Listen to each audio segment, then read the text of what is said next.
Yo, what's going on, guys? It's Steve McCrawley coming with another video. Today I got a 6v6 singles here on my copy of Pokemon Sun. This will be my third upload total when it comes to singles and Pokemon Sun. It's been a while since I've uploaded. Pokemon World Championships for this past weekend. It's not an excuse. It's just been crazy. The World Championships are pretty good though. The Master Division final match was absolutely insane. I was jumping out of my chair and everything. It was a really good match. So the last I checked, the match was on YouTube on Pokemon's official channel, so you can go check that out if you haven't already. And I'll be probably one more battle with my team. I might do some reviews of the teams as well. I don't think they were anything special. Like Wolfie Glick's team from last year was exceptional. I don't think there will ever be a team that synergized, that incredible ever again. But the guy first place had a good team. I mean, it was like a very, well thought out team and stuff. I'm not trying to bash him or anything. It's just Wolfie's team was just out of nowhere from just incredible. So enough of that. Like I said, I might do a review of some of the top teams or whatever. But we'll go ahead and get into this battle. My opponent had a team of Lurantis, Typhlosion, Ribombee, Gastrodon, Salamence, and Pissimian. So quite the interesting team by him. He's got 3 new Pokemon there. So to me, it's interesting because with this, you have to decide what you usually lead with.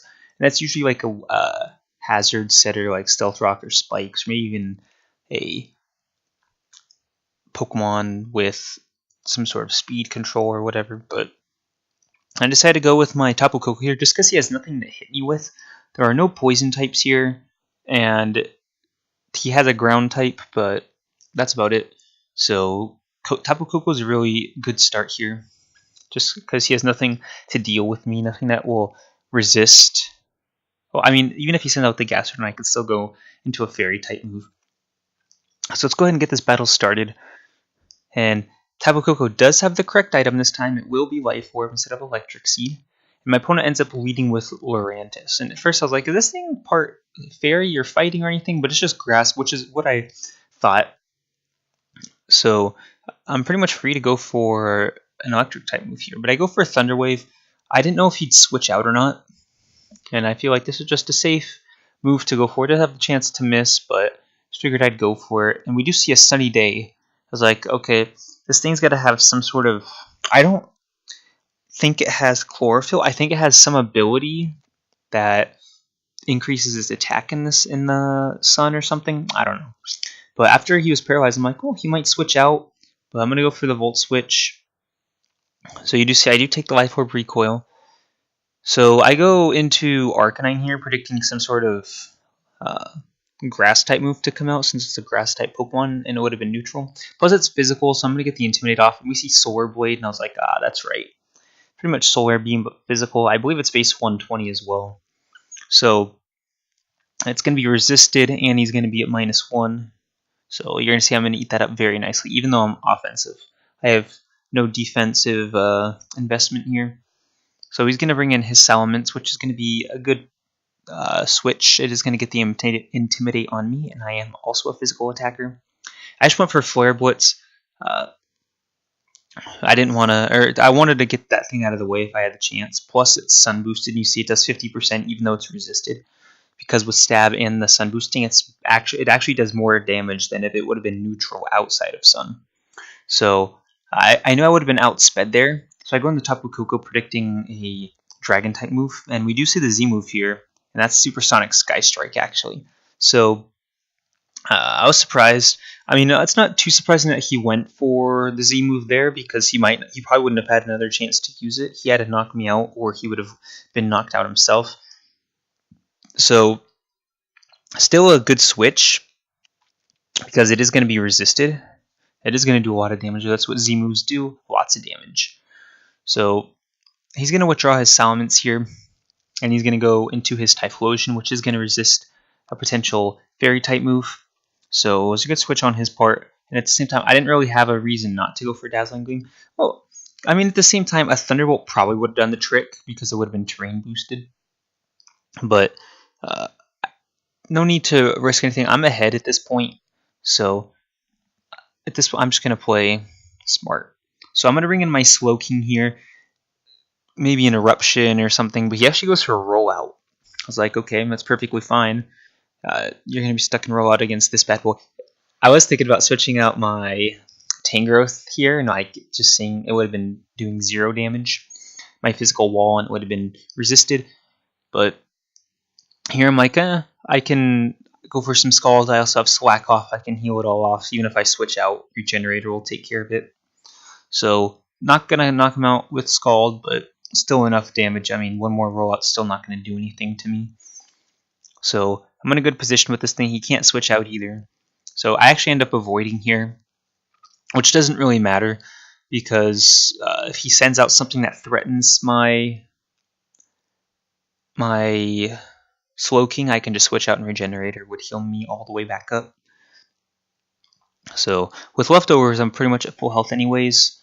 So we're going to get the Pissimian to come in here, and I thought this was interesting, and I was like, I don't know what Pissimian gets access to. He's actually going to go for the Beat Up. So he's going to hit me 4 times. It is a Dark type move, but I found it interesting because Pissimian is fighting, and I am Psychic, so not sure if that was the smartest switch. Might be the only thing he had to deal with me, but it's going to be a free Psychic for me. So one more will definitely do the trick, and after Leftovers Recovery, there's no way a beat up would knock me out unless we got a crit on one of the beat ups. So I'm just going to stay in. I could have switched into Tangrowth, but I just felt like this would be fine.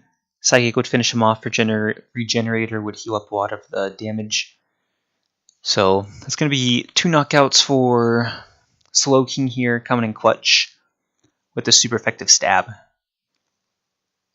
So not too much I have to worry about. The Salamence could come in. I do have Ice Beam. I am too low, which is obvious. Lorantis comes in. I do have Ice Beam, but I'm too low. So I see no reason to stay in, especially when I could just go into Tangrowth and tank for days. But I go into my Scizor here, predicting a Grass type move, which is going to be quad resisted. So it's going to do nothing to me. And I do have Bug Bite for the super effective stab. He's going to end up switching out here into the Gastrodon. And I was predicting a switch, so I was predicting a switch, but I was also saying there's nothing his Lurantis can probably do to me, so I'm just going to set up a Swords Dance. So I go for Bug Bite here, and I was surprised at how much damage that did. I actually thought that Ground resisted Bug, but I think it's the other way around. I always get the stuff like that mixed up. But he's going to bring in the Salamence here, so I'm only going to be at +1, but a Bullet Punch is going to do a lot of damage. It is going to be Technician boosted. So it's going to be another knockout, 2 knockouts in a row from my boy Scizor right over here. So Ribombee is going to come out now, which is going to be part Fairy. And it's going to set up the Quiver Dance. I didn't go for the Bullet Punch here because I'm dumb. But I set up another Swords Dance. I was like, this thing's not going to be able to do much to me anyways. So this way I'm at +3, and I'll be able to finish off this and also the Lurantis. So Bolt Punch, 1-hit knockout. This, I don't even know what Ribombee, I think that's its name. I don't know why I didn't just look at it.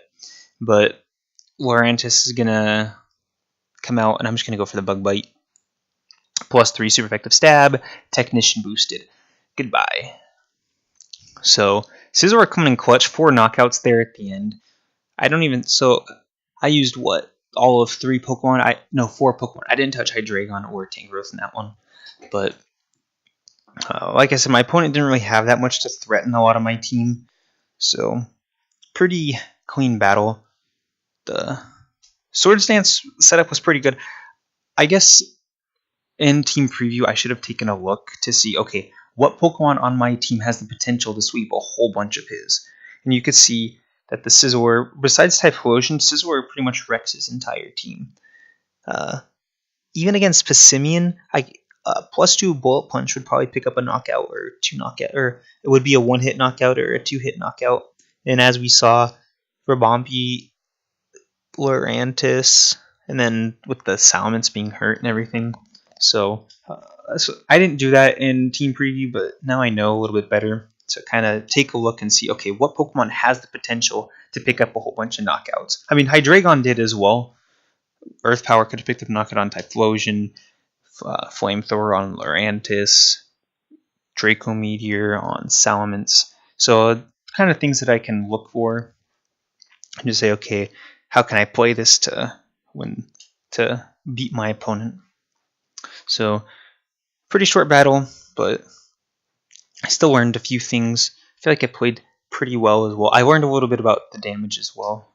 So that's pretty much going to be it. If you guys want to battle me, feel free to let me know whether you want singles or doubles or VGC or whatever. Feel free to let me know.